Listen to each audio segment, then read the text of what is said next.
My family told everyone I was a failure. I sat quietly at my brother's engagement dinner. Then his fiancée looked at me and whispered, "Wait, you're the whole room went silent. Even my mother couldn't speak. For 5 long years, my family dismissed me, convinced I was squandering my life on a foolish dream. But then, at my brother's fancy engagement dinner, a single, innocent question from his fiancée ripped open my carefully guarded secret, exposing a truth that left every single one of them utterly stunned. My name is Olivia Mitchell, and I'm 32. Growing up in Highland Park, that pristine suburb north of Chicago, meant living under crushing expectations. My father, Richard Mitchell, wasn't just a surgeon, he was the surgeon. My mother, Diana, commanded courtrooms as a corporate attorney who simply never lost. And then there was my brother, Jason, for years older and the perfect firstborn, gliding into medicine without a single misstep. Our home was beautiful, sure, but it felt less like a sanctuary and more like a performance review. Dinner wasn't just for eating, it was for reporting achievements. Most evenings, Mom would start with, "So, what did everyone accomplish today?" Jason always had something impressive: perfect test scores, science fair victories, volunteer hours at prestigious hospitals. When my turn came, my answers never quite measured up. "I built a website for fun," I announced proudly at 15, genuinely thrilled I'd taught myself HTML and CSS over a weekend. "That's nice, honey," Mom replied, with that particular smile that never quite reached her eyes. "But shouldn't you be focusing on your debate team? Colleges look for sustained commitments, not hobbies." Dad would nod along, already turning to ask Jason about his advanced biology project. The message was crystal clear: computers were toys. Real achievement happened in operating rooms and courtrooms. My bedroom became my sanctuary, a place where I could dive into programming languages and tech forums without judgment. While Jason's walls displayed framed academic awards, mine were covered with printouts of code and sketches of app interfaces. I'd stay up until 2 a.m. learning Python and JavaScript, then drag myself through chemistry class the next day. Not that my parents noticed my exhaustion, unless it affected my grades, of course. When I was 16, I developed a program that helped organize my school's massive annual fundraiser. The event coordinator, Mrs. Winters, was amazed when my software cut their planning time in half. "Your daughter has a remarkable talent," she told my parents at a school function. "Oh, Olivia has many interests," Mom replied diplomatically, "but we're focusing on getting her law school prerequisites in order." I wasn't even planning to apply to law school, but they'd already decided my future for me. The regional coding competition during my junior year marked a real turning point. After months of preparation, I qualified for the finals with an inventory management system I'd built. The competition fell on the same Saturday as Jason's medical school acceptance celebration. "We're so sorry, sweetie," Mom said, not looking particularly sorry at all. "But your brother's worked his entire life for this. You understand, right? Maybe next time." I competed alone, the only student without family support, and I won first place. The judges, who were professional software engineers, told me I had natural talent and vision beyond my years. I came home clutching my trophy to find our house full of relatives, toasting Jason. My achievement warranted a quick, "That's wonderful, dear," from Dad before he returned to celebrating my brother. That night, I made a decision. I would succeed on my own terms, without their validation. I would build something they couldn't dismiss or minimize, something that would force them to see me. Senior year brought college applications and more parental pressure to apply to Ivy League schools with strong pre-law programs. Instead, I applied to state universities with excellent computer science departments. When my acceptance to Illinois Tech arrived, along with a generous merit scholarship, my parents reacted as if I'd announced plans to join the circus. "You're throwing away your potential," Dad said, disappointment evident in every syllable. "Your test scores could get you into Yale." Mom questioned, her voice rising. "Computer science? That's not a field for someone of your capabilities." What they meant was, that's not a field worthy of a Mitchell. Jason, home from his first year of medical school, tried to mediate in his well-meaning but utterly condescending way. "Maybe it's just a phase, Mom." Let her get it out of her system before law school. I left for college that fall with my parents' expectations weighing on me, but also with a lightness I hadn't felt before. Finally, I could immerse myself in what I loved without constant judgment. What my family called failure, I recognized as the first step toward finding my own path. College was liberation. At Illinois Tech, I wasn't the daughter squandering her potential on computer games. I was Olivia, the student who professors singled out for her innovative approaches to programming challenges. For the first time, I found myself surrounded by people who spoke my language and valued what I could do. During sophomore year, I met Emma Rodriguez in my advanced programming class. While most students struggled with the final project, Emma and I finished it in half the assigned time and added extra features just for fun. We started grabbing coffee after class, staying until the campus cafe closed, talking for hours about technology and its untapped potential. The healthcare system is broken, Emma said one night, her laptop open to an article about medical communication failures. Her mother had been misdiagnosed 3 times before finally receiving proper treatment for lupus. Doctors can perform miracles, but they can't communicate with each other or their patients effectively. That conversation sparked something. Over the next week, we sketched ideas on napkins and whiteboards, envisioning a platform that would revolutionize how medical information flowed between providers and patients. By semester's end, we had the skeleton of what would eventually become Next Tech. Summer break meant returning home, where nothing had changed. At family gatherings, the first question relatives asked Jason was about his medical residency. The first question they asked me was when I was switching to a real major. I started giving vague answers about studying technology that allowed conversations to move on quickly. Computer stuff is getting popular, my uncle would say with a dismissive wave. I'm sure you can find some entry-level job when you graduate. Maybe IT support? What they didn't know is that Emma and I were spending every free moment building our prototype. We worked from her parents' garage in Chicago, a space they'd generously cleared for us. Her family brought us sandwiches and asked questions about our progress, genuinely interested. The contrast with my own family couldn't have been starker. By junior year, we had a working beta version. We entered entrepreneurship competitions, winning enough prize money to file patents and incorporate our business. A professor connected us with Dr. Harriet Chin, a frustrated hospital administrator who became our first advisor and, eventually, our first paying client. This could transform patient outcomes, Dr. Chin told us after seeing our demo. How soon can we implement a pilot program? Meanwhile, at Thanksgiving dinner my senior year, my father cornered me by the dessert table. Diana and I have been talking, he said, using my mother's name in that way that signaled a united parental front. We're concerned about your job prospects. Jason can help you get an administrative position at his hospital. Something stable while you figure things out. I took a deep breath. Actually, I'm working on starting a business. His laugh wasn't cruel, just incredulous. A business, Olivia? Be serious. You need experience before you can think about entrepreneurship. Get a real job first. That was the last time I tried to share my professional life with my family. It hurt too much to have something I poured my heart into treated as a childish fantasy. Emma and I graduated and moved into a tiny apartment in Chicago's South Loop. We lived on ramen and coffee, coding until our eyes burned, taking side gigs building websites to pay rent. Our first office was a corner desk at a co-working space we could barely afford. Next Tech slowly gained traction. A small angel investment from one of our competition judges allowed us to hire our first employee, a brilliant developer named Tyler. We landed a contract with a regional medical center, then another with a network of outpatient clinics. When I called home, conversations remained superficial. Work is fine, I'd say when asked. They never pressed for details, assuming fine meant I was getting by in some entry-level tech support role. At Christmas that year, Jason announced his engagement to a pharmaceutical sales representative.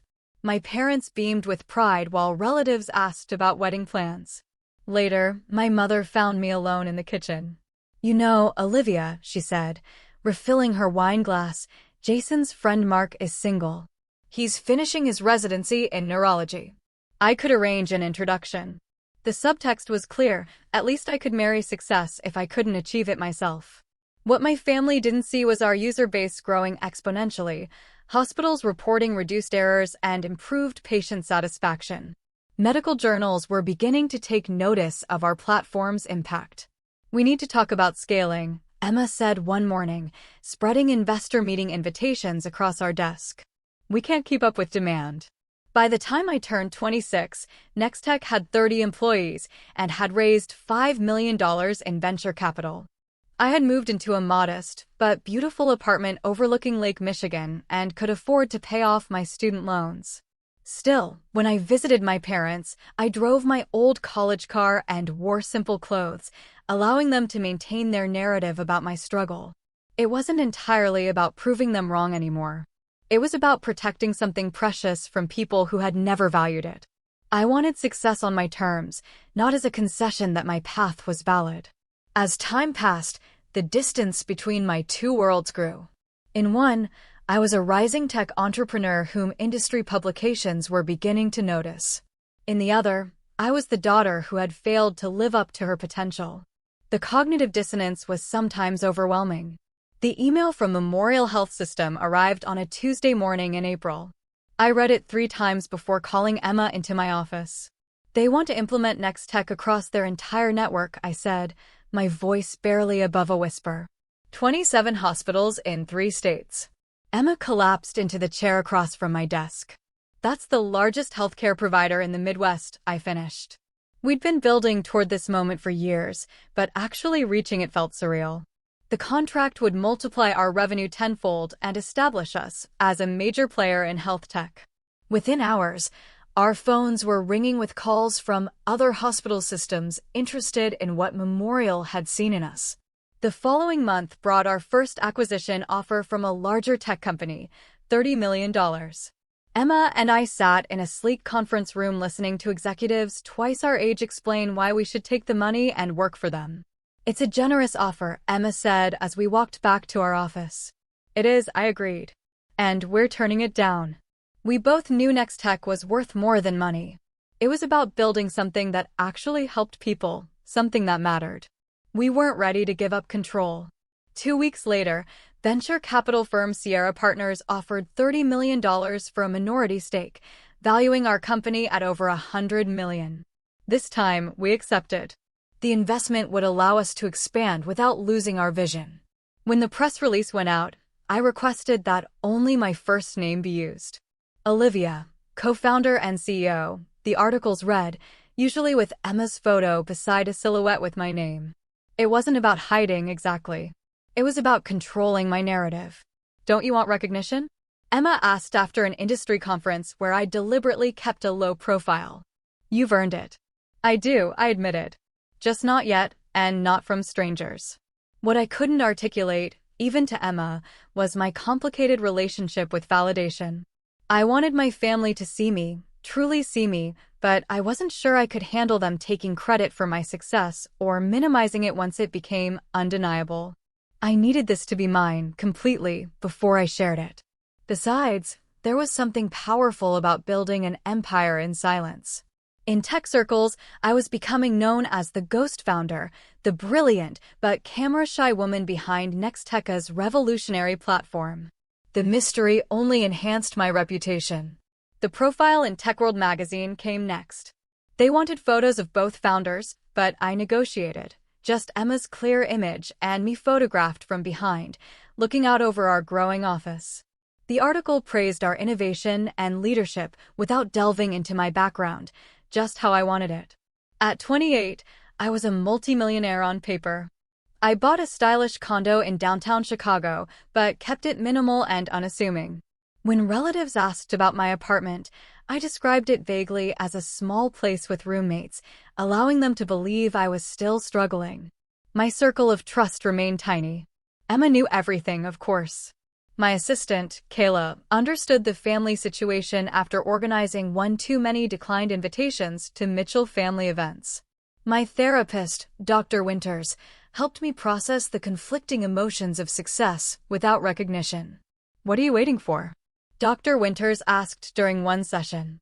"What would make it the right time to tell them?" I considered the question seriously. I want it to be so undeniable that they can't explain it away, so big that they can't take credit for it or tell me I just got lucky. And I want to be completely at peace with never getting their approval. So if they still don't give it, I'll be okay. Dr. Winters nodded thoughtfully. And are you working toward that peace? Every day, I said. And I was. Building Nextech wasn't just about creating innovative technology. It was about creating myself, separate from the expectations that had defined my early life. The irony wasn't lost on me that my brother had followed our father into medicine, yet I was the one revolutionizing healthcare. Nextech was now being used by over 200 medical facilities nationwide. Studies showed it reduced communication errors by 43% and improved patient satisfaction scores by 38%. Every few months, usually. After some family gathering where I'd been subtly pitted, I would pull up our company valuation and user statistics. Not from vanity, but as a reminder that external validation wasn't the measure of worth.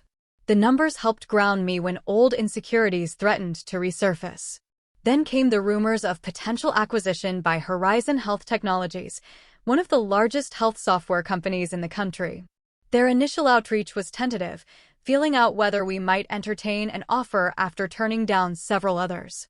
They're talking $200 million minimum, Emma said after an exploratory lunch with their development director. $200 million. A figure that would make headlines. A figure that would be impossible for even my achievement-oriented family to dismiss. Part of me wondered if this might finally be the moment to step out of the shadows, but another part hesitated. Was I really ready for my worlds to collide? What would it mean to suddenly be seen by the people who had spent a lifetime looking past me? I didn't have much time to consider these questions. Life was about to force my hand in the most unexpected way. The call from my mother came on a Sunday afternoon as I was reviewing quarterly projections. "Olivia, wonderful news," she announced without preamble. "Jason and Sophia have set a date, Labor Day weekend. They're planning an engagement dinner next month at Bluebird. You'll need to clear your calendar." Bluebird was Chicago's newest Michelin-starred restaurant, impossible to get into without connections or a 3-month wait. Clearly, Jason was pulling strings through his hospital board contacts. "That's great," I said, genuinely happy for my brother despite our complicated relationship. "I'll be there." "Wonderful." My mother's voice shifted to a more critical tone. "And Olivia, it's a very upscale event. Perhaps we should go shopping for something appropriate. I noticed at Christmas your wardrobe is still very collegiate." I glanced down at my designer silk blouse and tailored trousers, an outfit that had cost more than most people's monthly rent. Not that my mother would know. "I'll find something suitable, Mom. Don't worry." "Well, if you're sure." The doubt in her voice was unmistakable. "Sophia works for some big technology company. Very impressive woman. Executive track. Everyone will be dressed to impress." The irony of her concern almost made me laugh. Instead, I took a deep breath. "What technology company does she work for?" "Oh, something about health systems. Horizon something. I don't recall exactly. Jason says they're very important in their field." My heart skipped a beat. Horizon Health Technologies. The company currently negotiating to acquire Nextech for hundreds of millions of dollars. This couldn't be coincidence. "Mom, do you know Sophia's last name?" I asked, trying to keep my voice casual. "Winters. Sophia Winters." "Why do you ask?" "Sophia Winters." The name wasn't familiar from our acquisition talks, but Horizon was a massive company with thousands of employees. Still, the connection was unsettling. After hanging up, I immediately called Emma. "You're not going to believe this," I said, explaining the situation. "My brother is engaged to someone from Horizon." "That's quite a coincidence," Emma replied carefully. "Do you think it will complicate the acquisition?" "I don't know, but I need to find out who she is before that dinner." A quick LinkedIn search revealed that Sophia Winters was Horizon's Director of Strategic Acquisitions. She would absolutely be involved in the Nextech deal, probably leading it. And in a few weeks, we would be sitting across from each other at my brother's engagement dinner, where everyone believed I was an underemployed tech support worker. The universe had a twisted sense of humor. The pressure from my family intensified as the dinner approached. My mother called twice more about my attire. My father left a voicemail reminding me to bring something impressive about my career to discuss with Sophia's parents, who were very accomplished people. A week before the dinner, I received the most painful call yet. "Olivia, I need to discuss something delicate," my mother began, her lawyer voice never a good sign. "Your father and I were talking with the Winters last night. They asked about you and, well, Jason mentioned you were between jobs." My stomach tightened. "I'm not between jobs, Mom." Well, that little computer help desk position wasn't exactly something to highlight. Jason was just trying to smooth things over.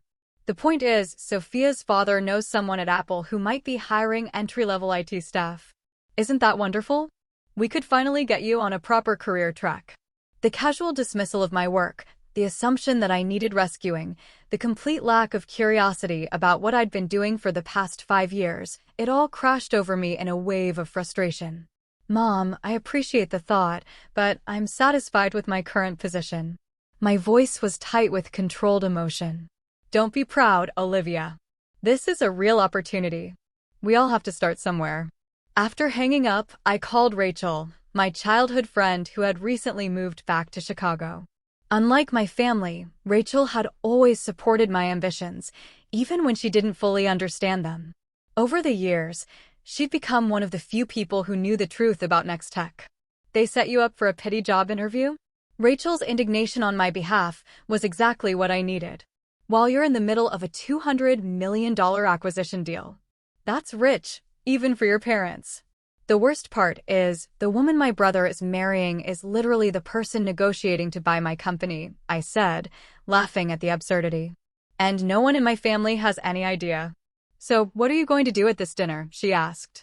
"Show up in jeans and a hoodie like they expect, or arrive in full CEO mode and watch their jaws drop?" I considered the question seriously. Neither.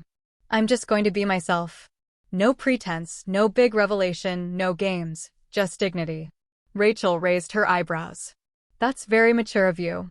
5 years of therapy will do that, I replied with a small smile. "Besides, I'm done trying to prove anything to them. If they find out, they find out. I'm not going to hide, but I'm not going to perform either." The night before the dinner, Horizon's final acquisition offer arrived, $215 million, with conditions that would keep Emma and me at the company for at least 3 years post-acquisition. We were officially on the verge of becoming centimillionaires. As I selected a simple but elegant black dress for the dinner, I felt strangely calm. Whatever happened tomorrow night, I knew my worth now. No one could take that away from me. Bluebird Restaurant lived up to its reputation. Crystal chandeliers cast a warm glow over blue velvet banquettes and tables set with gleaming silver. A wall of windows overlooked the Chicago River, the city lights reflected in its dark surface. I arrived exactly on time, not early enough to help with arrangements, as my mother had suggested, nor late enough to make an entrance, just punctual and dignified, like the businesswoman I was. The hostess led me to a private dining room where my family had already gathered. My father stood by the bar in animated conversation with an older man I assumed was Mr. Winters. My mother fussed with place cards at the long table, rearranging them for optimal social engineering. Jason spotted me first. "Liv, you made it." He crossed the room and embraced me with the easy confidence of someone who has never questioned his place in the world. "Come meet Sophia." She stood by the window, tall and elegant in a burgundy dress, her dark hair swept into a sophisticated updo. I recognized her immediately from Horizon's executive page, though I'd never seen her in person during our negotiations, which had been handled through intermediaries until this final stage. "Sophia, this is my sister Olivia," Jason said with the slightly apologetic tone he always used when introducing me to his accomplished friends. "It's so nice to finally meet you," Sophia said warmly, extending her hand. I wondered what exactly he'd said, but I smiled and shook her hand. "Congratulations on your engagement. I'm happy for you both." My mother appeared at my elbow. "Olivia, I see you found something to wear." "That's nice." The pause spoke volumes. "We've put you next to Cousin Margaret. You always got along with her." They'd seated me far from the important guests. Dinner began with champagne and toasts. My father spoke first, raising his glass to Jason and Sophia. "To my son, who has made us proud every day of his life," he said, his voice thick with emotion, "and to Sophia, a brilliant, accomplished woman worthy of him. We couldn't ask for a better addition to our family." My mother's toast followed, a carefully crafted speech that highlighted Jason's achievements from his first science fair victory to his recent promotion to chief resident. She concluded with, "And now he's found a partner equally dedicated to excellence." To Jason and Sophia. As glasses clinked, I noticed Sophia looking at me with a slight furrow in her brow, as if trying to place me in some context beyond Jason's underachieving sister. The first course arrived, and conversation flowed around me. Cousin Margaret asked about my job situation with the delicate approach of someone inquiring about a terminal illness. "I'm in health technology," I said simply. "Database management." Not untrue, just dramatically understated. "Oh, that's nice," she replied, with the same inflection my mother had used earlier. "Is there room for advancement in that field?" Before I could answer, my uncle leaned across the table. "Olivia, Jason tells us you might have a lead on a position at Apple. That would be quite a step up for you." I took a slow sip of water. "I'm actually quite satisfied with my current work." My father overheard and joined in. "Olivia, there's no shame in accepting help to get your foot in the door somewhere respectable. We all want to see you succeed." From across the table, I noticed Sophia staring at me more intently now. Recognition was dawning in her eyes. "Olivia," she said during a lull in conversation, her voice cutting through the ambient noise, "forgive me, but is your last name Mitchell?" The table fell quiet. Jason looked confused. "Of course it is. She's my sister." Sophia's eyes widened. "You're Olivia Mitchell from Next Tech?" And there it was, the moment I both dreaded and secretly anticipated for years. "Yes," I said simply. Sophia set down her fork with a small clink against fine china. "Wait, you're the founder, the CEO?" Olivia Mitchell, the one where she stopped herself, suddenly aware of the public setting. Jason laughed nervously. "Sophia, I think you're confusing Olivia with someone else. My sister works in tech support or something." "No," Sophia said slowly, looking directly at me. "Your sister is the founder and CEO of Next Tech, the healthcare communication platform that's revolutionizing patient care across the country. The company my firm is currently in final negotiations to acquire for over $200 million. The silence that followed was absolute. My father froze with his wine glass halfway to his lips. My mother's hand fluttered to her pearl necklace. Jason's mouth literally hung open. "Is this true?" my father finally managed. I met his gaze steadily. "Yes. Emma Rodriguez and I founded Next Tech 6 years ago. We currently employ over 70 people and serve more than 300 healthcare facilities nationwide." "But why wouldn't you tell us?" My mother looked genuinely bewildered. Before I could answer, Sophia continued, her professional demeanor giving way to genuine enthusiasm. "Your platform reduced medication errors at Boston General by 62% in the first year. The interface design revolutionized how doctors access patient information. We've been trying to develop something similar for years, but your solution is light years ahead. It's why we're willing to pay such a premium to acquire you." My family stared at me as if seeing a stranger. In many ways, they were. $200 million? My father's voice was faint. Sophia nodded. "The acquisition is set to close next week, pending final approval." She turned to me with a slightly embarrassed smile. "I had no idea you were Jason's sister. Your company profile just shows Olivia, with no photo, and our teams have been handling the negotiations." "I prefer to maintain a low profile," I said. The understatement of the century. The rest of the dinner passed in a blur of shocked questions and awkward revelations.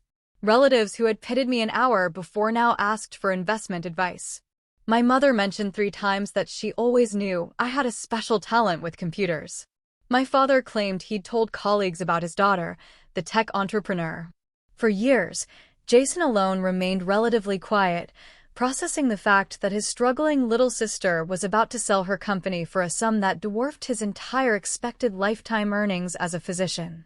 Through it all, I maintained my composure, answering questions politely but without the desperate desire for approval that had defined so much of my earlier life. The validation I'd once craved now felt hollow in the face of their sudden, opportunistic pride. As the evening wound down, Sophia pulled me aside. "I'm sorry if I created an awkward situation. I was just so surprised." I smiled genuinely. "Don't apologize. It's been a long time coming." "For what it's worth," she added, "your reputation in the industry is extraordinary. People call you the ghost genius. Now I understand why you kept such a low profile." As we said our goodbyes, my mother clutched my arm. "We need to talk soon, Olivia. Properly talk. About everything." I nodded, knowing the conversation was inevitable but no longer fearing it. "We will." Walking to my car, I felt lighter somehow. The secret I'd carried for years was finally in the open. Whatever came next, I would face it on my own terms, secure in the knowledge of what I had built. The first text arrived before I even got home from the dinner. It was from my mother. "We need to talk. Brunch tomorrow. The Drake Hotel at 11. By morning, my phone was flooded. Relatives suddenly remembered they'd always supported my computer interests. Cousins who hadn't spoken to me in years asked about investment opportunities. Jason sent 3 separate messages, each more confused than the last, culminating in a simple, "Why didn't you tell me?" I replied only to my parents, agreeing to brunch. Some conversations needed to happen in person. The Drake's dining room was elegant and discreet, perfect for the difficult conversation ahead. My parents were already seated when I arrived, both dressed impeccably, as if for an important business meeting rather than family brunch. "Olivia." My father stood awkwardly, oscillating between his usual perfunctory greeting and something more befitting a daughter he'd just discovered was wildly successful. He settled on an uncomfortable hug. "You look well." My mother was less restrained. "Darling, we have so much to discuss.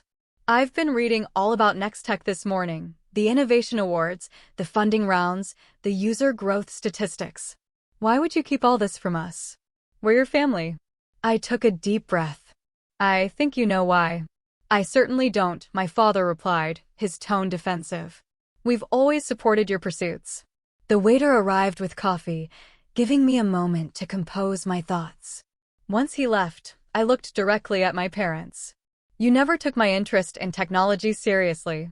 Every time I tried to share my work with you, it was dismissed as a hobby, something to get out of my system before finding a real career. After a while, it was easier to stop trying." "That's not fair," my mother protested. "We just wanted what was best for you." The technology field seemed so uncertain. "What you wanted was for me to follow a path you understood and approved of," I corrected gently. "When I chose differently, you treated it as failure." My father leaned forward. "We always knew you had potential, Olivia. We were just pushing you to excel." "No," I said firmly. "You were pushing me to conform. There's a difference." "Well, clearly it worked out," he countered.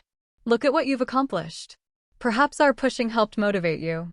It was the exact response I'd feared and expected, taking credit for success they'd played no role in, rewriting history to cast themselves as supportive mentors rather than dismissive critics. "Dad, do you remember telling me to get a real job at Thanksgiving 5 years ago? Or suggesting I take an administrative position at Jason's hospital because my own work wasn't viable? Mom, do you remember arranging a pity job interview for me just last week?" My mother had the grace to look embarrassed. "We were concerned about you. You never shared any details about your work. How are we supposed to know?" "You could have asked," I said, really asked, with genuine interest, not just waiting for an answer that confirmed what you already believed about me. The conversation continued through Eggs Benedict and mimosas.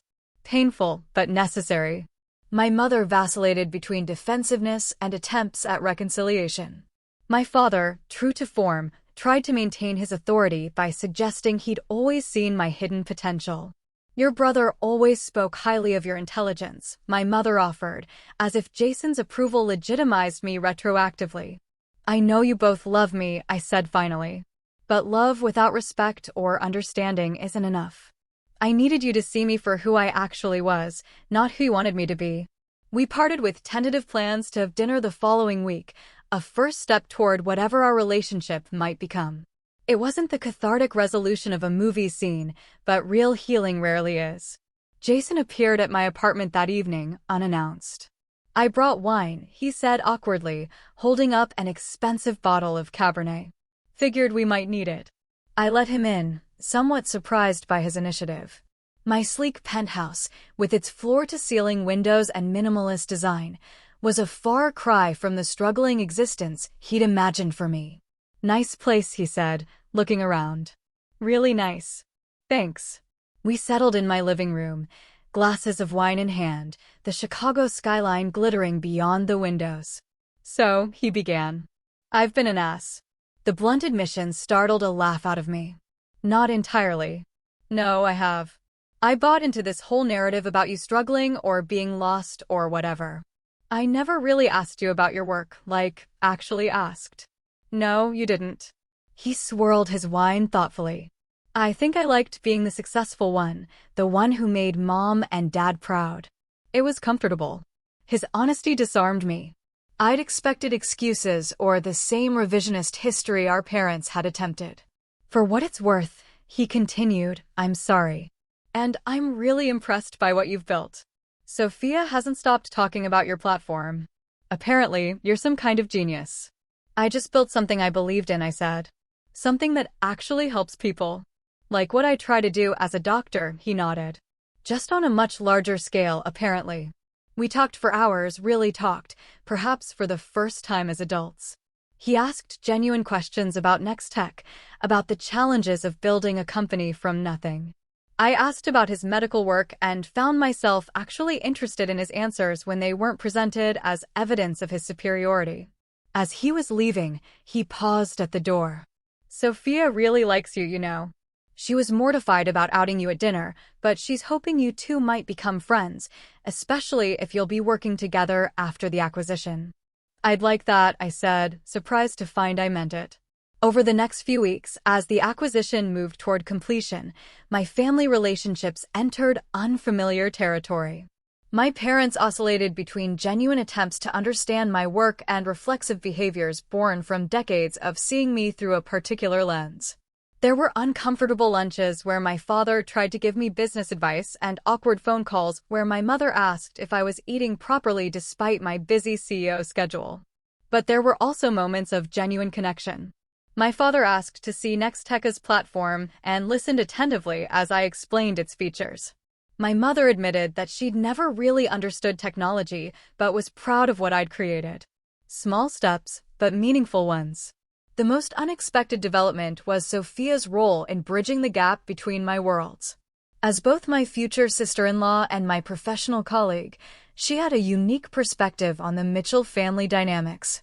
"Your parents are trying," she told me over coffee one afternoon. "They just don't have the vocabulary for this version of success. They're learning a new language." "A language you seem to speak fluently," I observed. She smiled. "I grew up with parents who measured worth by academic degrees and professional titles.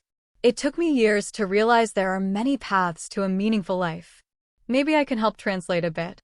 And she did, gently educating my family about the tech industry, contextualizing my achievements in terms they could understand, and occasionally giving them a reality check when they slipped into old patterns. Her efforts weren't always successful, but they helped ease the transition to our new reality. The acquisition closed on schedule, transforming Emma and me into centimillionaires overnight. The press release mentioned both our full names and included professional photos, my first public acknowledgement as Nextech's co-founder. The ghost genius was finally stepping into the light.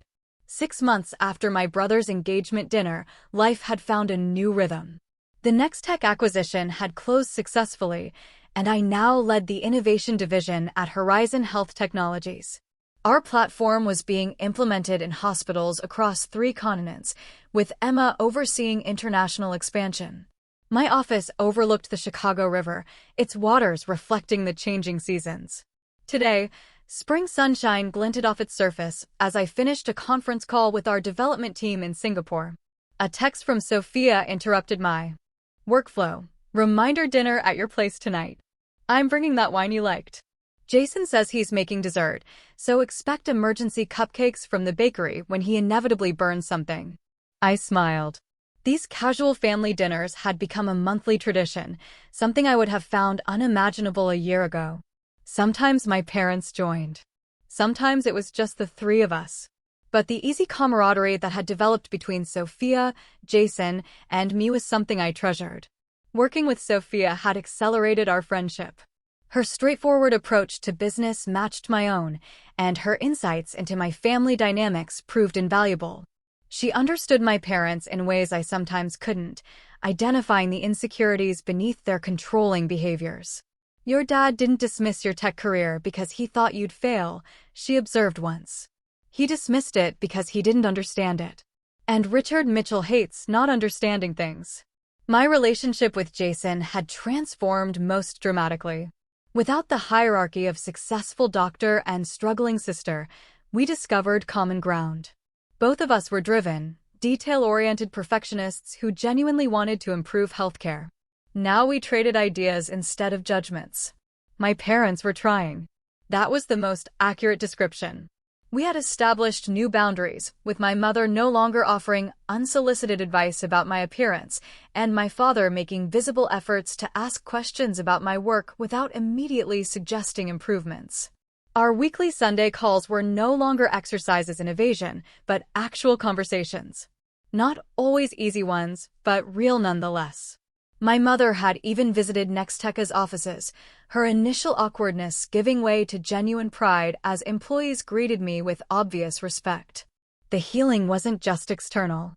The acquisition had given me the freedom to focus on my own well-being in ways I'd neglected during the startup grind. Regular therapy sessions with Dr. Winters helped me process the complicated emotions around my family's sudden recognition. "You spent years protecting yourself from their judgment," she noted during one session. "Now that protection isn't necessary in the same way, but the habits remain. It's okay to let some of those walls down gradually." I'd taken her advice, not just with family, but in building a broader support network. Rachel remained my oldest and most trusted friend, but I'd also connected with other women entrepreneurs through mentoring programs and industry events.